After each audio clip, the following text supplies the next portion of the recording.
Welcome back to the program. I promise I will get to every single comment for the Dr. Drew interview. I haven't had an opportunity yet. I've been talking to publicists all day and things like that, but I will. So check tomorrow, and when you watch this video, go back to the next one. I will have answered your comments, okay, first and foremost.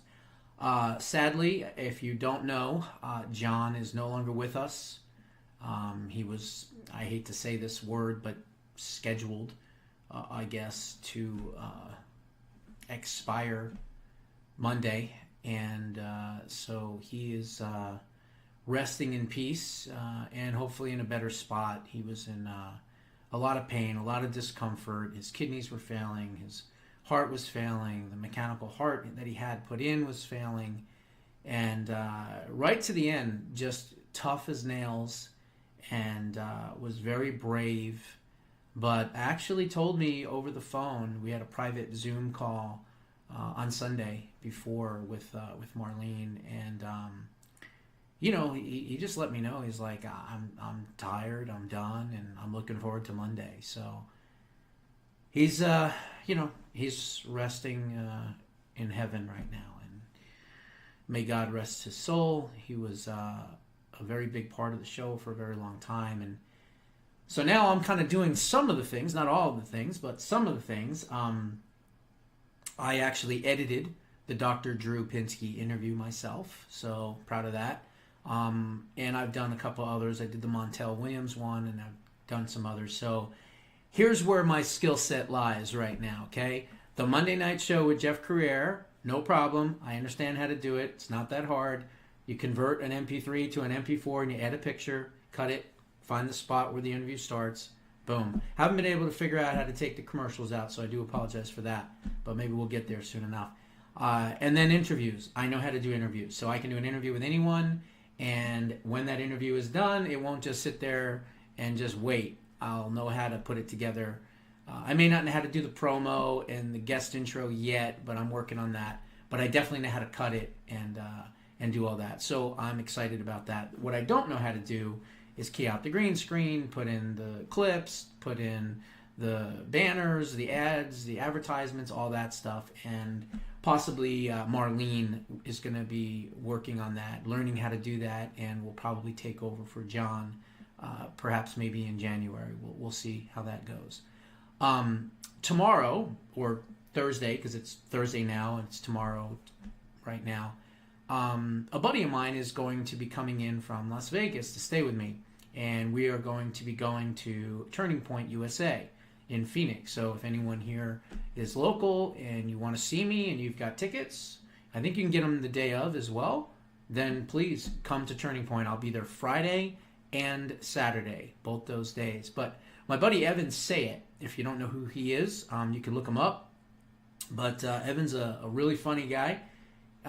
There's a possibility, I haven't talked to him yet. I might spring it with him when he gets here.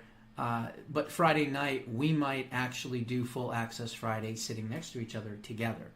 Now, Evan is hysterical. He's actually a stand-up comedian. That's what he does. He's been playing at the Laugh Factory for many years. He's been playing some pretty big venues. There's an Amazon Prime comedy special that he has. He used to be on the left many years ago in the 90s. As a matter of fact, he was the head content writer for the Arsenio Hall show many years ago. You remember him. And then he also worked with Bill Maher before Bill Maher had Real Time. He had a show called Politically Incorrect with Bill Maher. He was the head writer of all the jokes for Bill Maher back in the day as well. He also has one of the largest watched and respected Heritage Foundation speeches in history. You can check that out as well. He's a very, very bright guy. And so I've known him for many, many years. And he's going to be coming into Arizona, of course, to go to Turning Point, and he's going to stay with me for a couple days. So looking forward to seeing him again. So that'll be Friday and Saturday. So when I am there, Fridays and Saturdays, I'll do the best I can to try to put content up, but if I'm missing a couple of days, it's because I am just spread too thin. So I'll do the best I can on that. So give me a little bit of leeway there. But the Turning Point event should be really, really good. I'm looking forward to it. And so that'll be this weekend. But let's talk about what everyone's talking about, or they should be talking about, and that is this continuing resolution, okay? So this is how Washington works. They put it off, they kick the can down the road, They do everything at the last minute, and then when they do it at the last minute, it becomes a crisis, right? So they have to do everything at the last minute as a crisis, and typically it's usually right before the end of the year, right before they take off for Christmas and New Year's and all that stuff. And if you don't sign on to all of our crazy spending, then you're the problem, right? That's exactly how they do this. President Trump and, of course, Elon Musk and Vivek Ramaswamy, they're not having any of it. And as a matter of fact, they have been able to pressure the House Republicans and Mike Johnson, who, by the way, needs to go. We need to vacate that chair as soon as we can, as soon as we take over the House. We need a brand new House Speaker.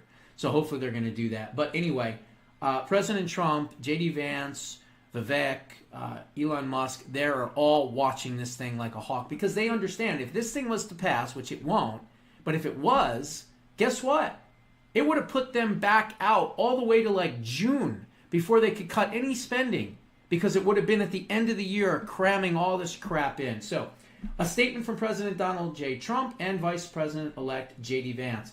The most foolish and inept thing ever done by congressional Republicans was allowing our country to hit the debt ceiling in 2025. It was a mistake and is now something that must be addressed immediately. Meanwhile, Congress is considering a spending bill that would give sweetheart provisions for government censors and for Liz Cheney.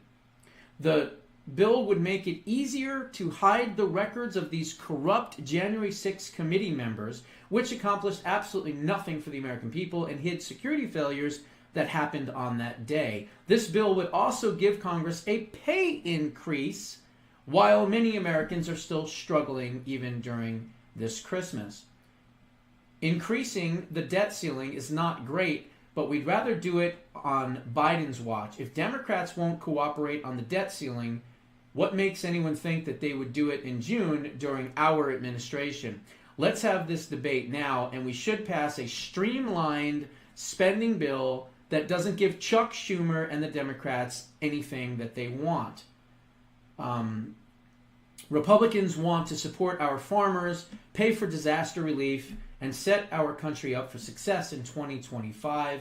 The only way to do this is with a temporary funding bill without Democrat giveaways and combined with an increase in the debt ceiling. Anything else is a betrayal to our country.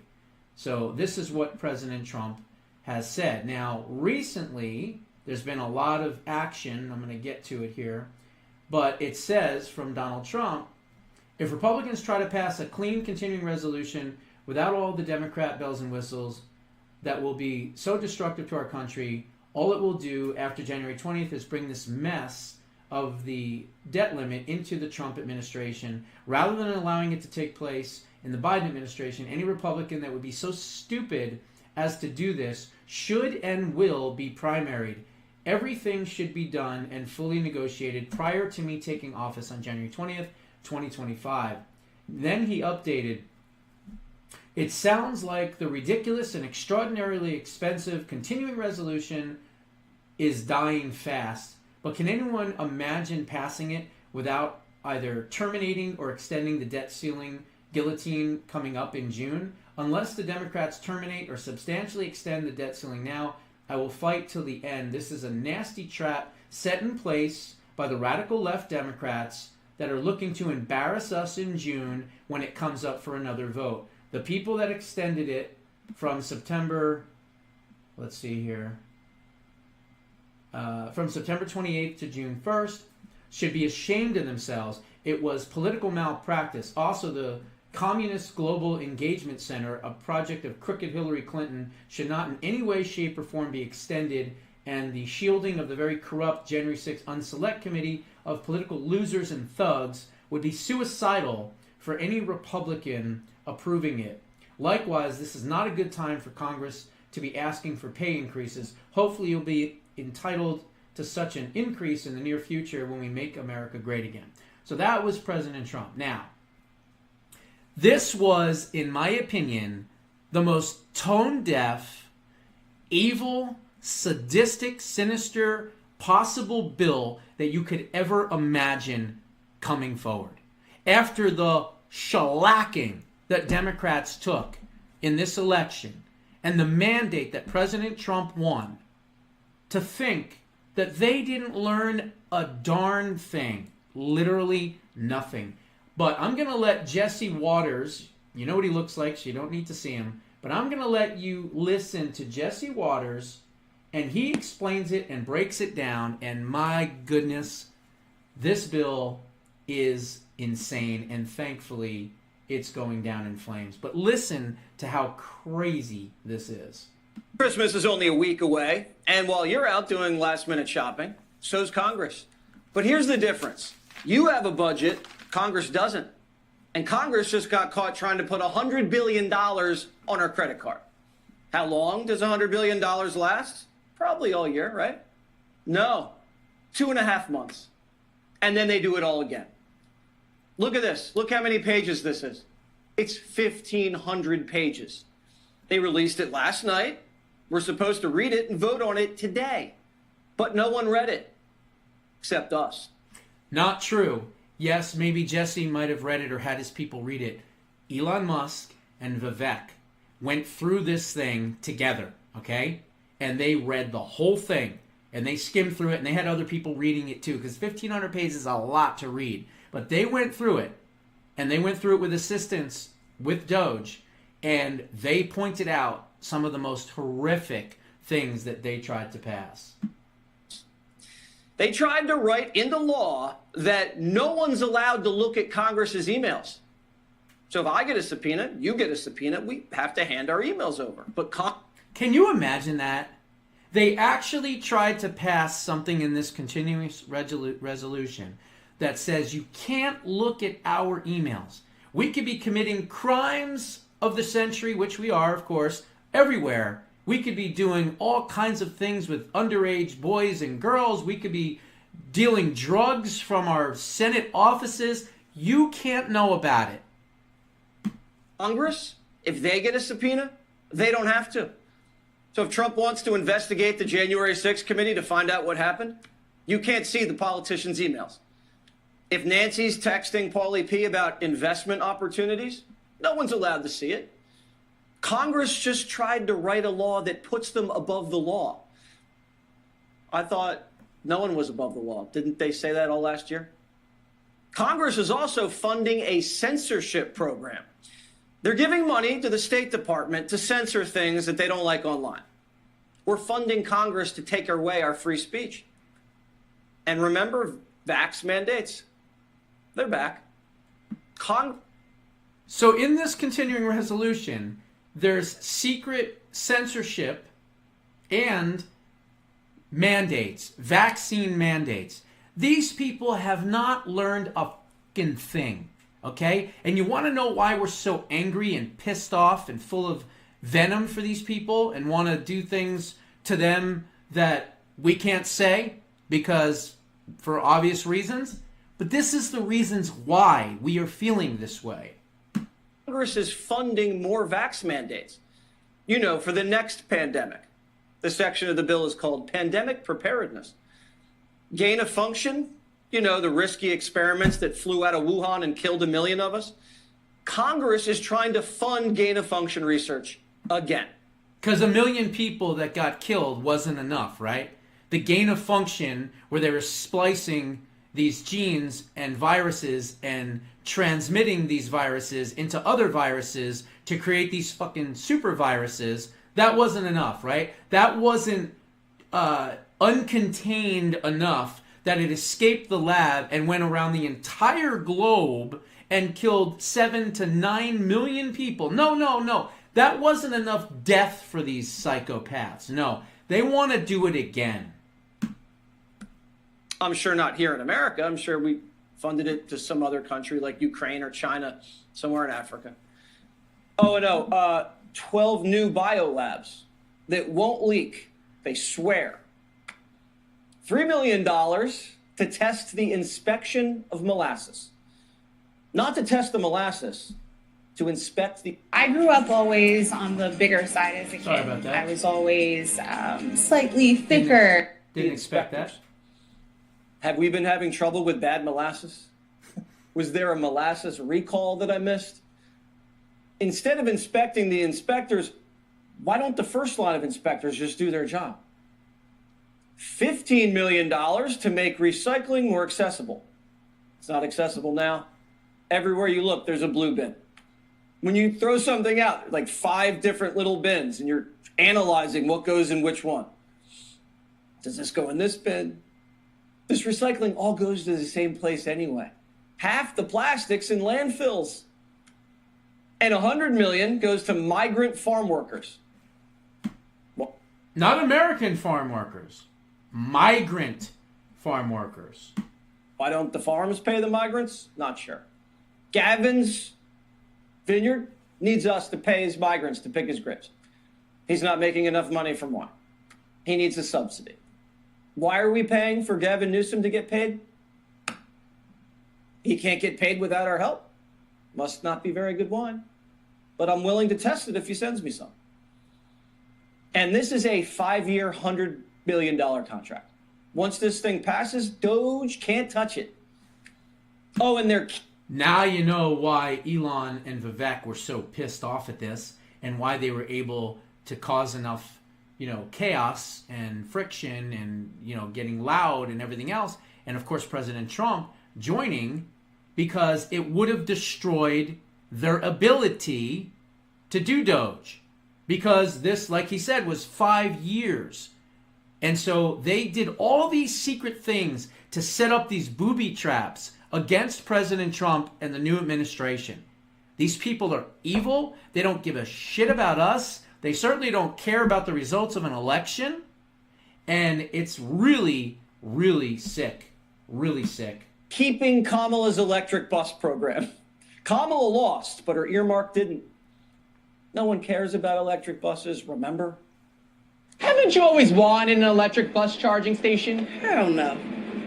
Why would I want that? What's that going to do? I barely catch the bus. Oh, no, that sucks. How excited are you to go green? What's to be excited for? Are you excited for the electric bus charging station? I don't really care. Are you excited for the electric bus charging station? No? The bill also bans sexy memes. Yeah, here's a sexy Jesse deepfake. I look good, but I don't look that good. I guess people have been putting AOC's face on bikini models in the group chat. Well, Congress says you can't make us look too hot, or you're going to prison. Memes are a crime. So now they wanted to basically criminalize memes. Imagine that. Unreal. These people are evil. This government that we had for 4 years is evil. And thank God it is going to end. Because if it didn't end through the electoral process, it would have had to end another way. Oh, and the bill's also woke. It changes the term offender to justice-involved individual, and homeless to an individual experiencing homelessness. Who wrote this bill? The Republicans have the majority. I swear to God, the squad wrote this thing. Doesn't stop there. Remember Obamacare? You hate it, right? So does Congress. But now Congress gets to opt out of Obamacare. You're not allowed to opt out. Congress, the people who wrote Obamacare into law, they don't like it. So they're opting out of it because they think they're better than you and they deserve more. And they actually do think they deserve more. Congress is trying to give themselves a raise. Members are giving themselves a pay raise. Do you guys deserve a pay raise? Well, that's news to me. It's good news. People look at the performance of Congress and say, why should... It's news to you, Dick Turbin, because you didn't read the bill either, douchebag. we give them more money? What about the media? Think about that for a second. And we're not paid by public money. I know you're not, but I mean, half of your listeners are not there anymore. Are you still getting the same paycheck? What's going on? Congress is giving themselves a $6,000 raise to keep up with the cost of living. Now, why has the cost of living gone up? Because of them. Because of Congress. Congress is trying to give themselves a raise to keep up with the cost of living that they caused because they spent so much. Elon Musk says the bill is criminal, and anyone who votes for it should be voted out of office. And he has the money to make that happen. Elon blew this bill up all day. He and Vivek were all over it, and it lit a fire under the politicians. This is a sandwich. I don't know how else to say that. We're being forced into this position. Swamp's going to swamp, right? We've said we'd do something different since we've been given the majority again. We're adding $330 billion in literally totally unpaid for additional deficit spending just since November 5th in 45 days. I don't see how that's doing what we're supposed to be doing. We're just fundamentally unserious about spending. And as long as you got a blank check, you can't shrink government. If you can't shrink government, you can't live free. The Speaker of the House, Mike Johnson, says he had no choice. Elon and Vivek and I are on a text chain together. And I was explaining to them the background of this. And Vivek and I talked last night about almost midnight. They understand the situation. They said, it's not directed to you, Mr. Speaker, but we don't like the spending. I said, guess what, fellas? I don't either. We got to get this done because here's the key. By doing this, we are clearing the decks and we are setting up for Trump to come in roaring back. No, we're not, you squinty-eyed little prick. No, we're not. Johnson needs to go. He's a big Johnson. Actually, he's a little Johnson. But he needs to go. This guy is a piece of garbage, okay? We need someone serious that's going to be the House Speaker. We need an Andy Biggs. We need a Byron Donalds. We need a Paul Gosar.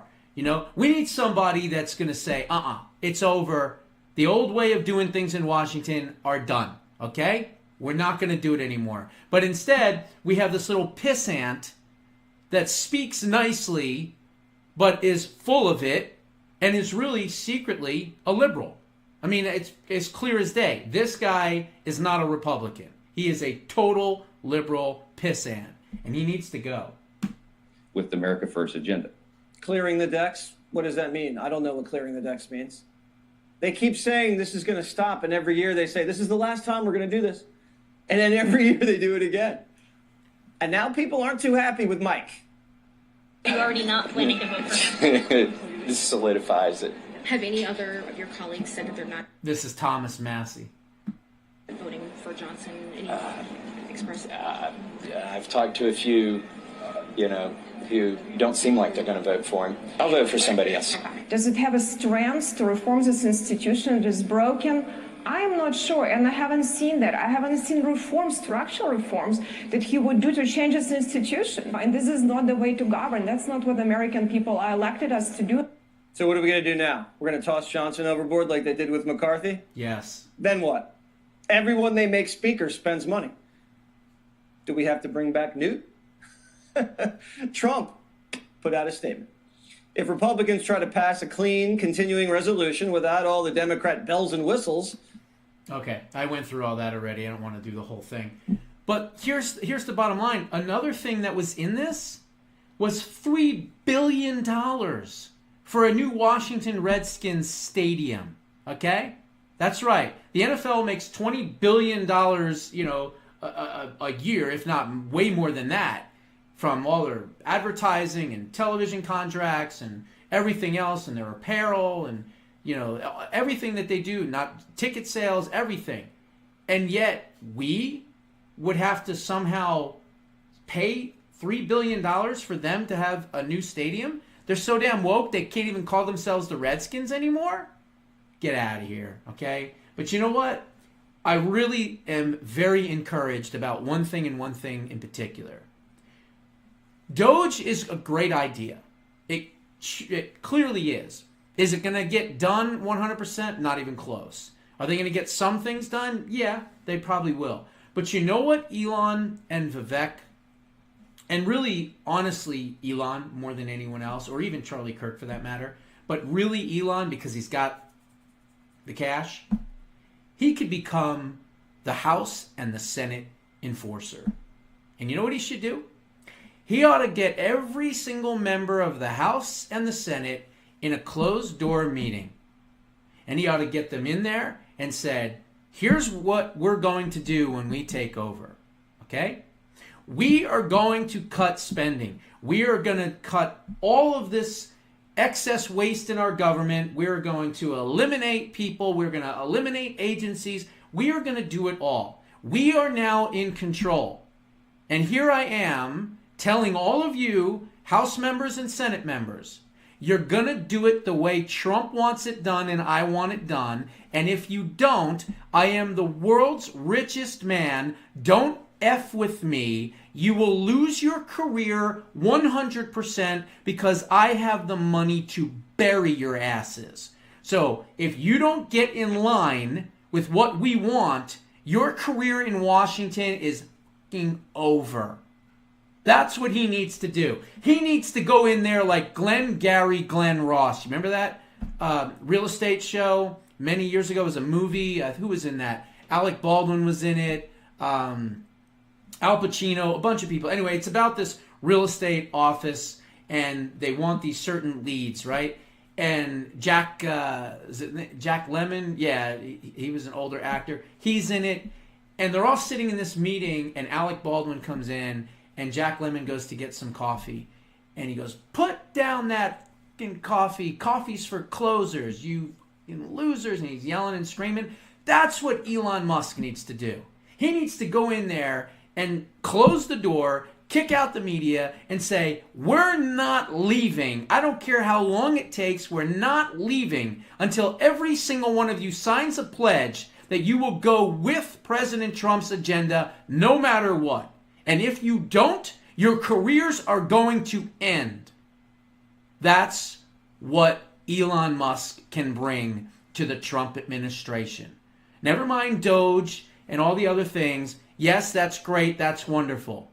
But he could take the hammer of money with these disgusting Republican assholes and say, look, it's over. The gravy train is over. You are no longer going to think for yourselves. You are no longer going to do anything except what we can tell you to do.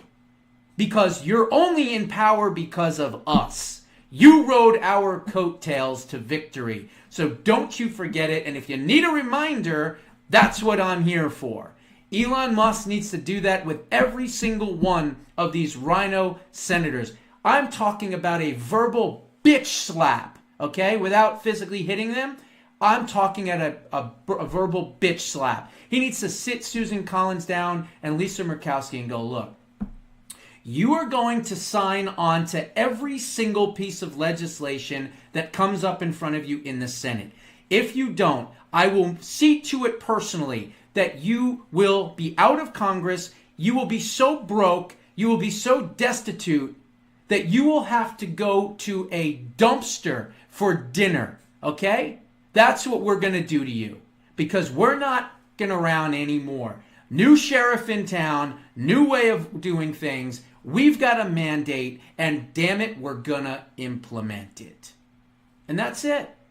That's what he needs to do. And President Trump needs to send Elon Musk and Vivek into the House, into the Senate, and let them say exactly what I just said. And yes, use the colorful language. These Republican senators and House members need to know they are no longer allowed to think independently. You are to get in line, and you are to not be objectionists and stop this agenda. This is a once-in-a-lifetime opportunity to fundamentally change Washington, and you little pissant bitches are not going to stop me. And that's what he needs to do. That's what he needs to do. And I hope and pray that he does exactly that. We'll see. Time will tell. Anyway, those are my thoughts for this evening. What are yours? Put them down in the comments below. We'll see you in the next one.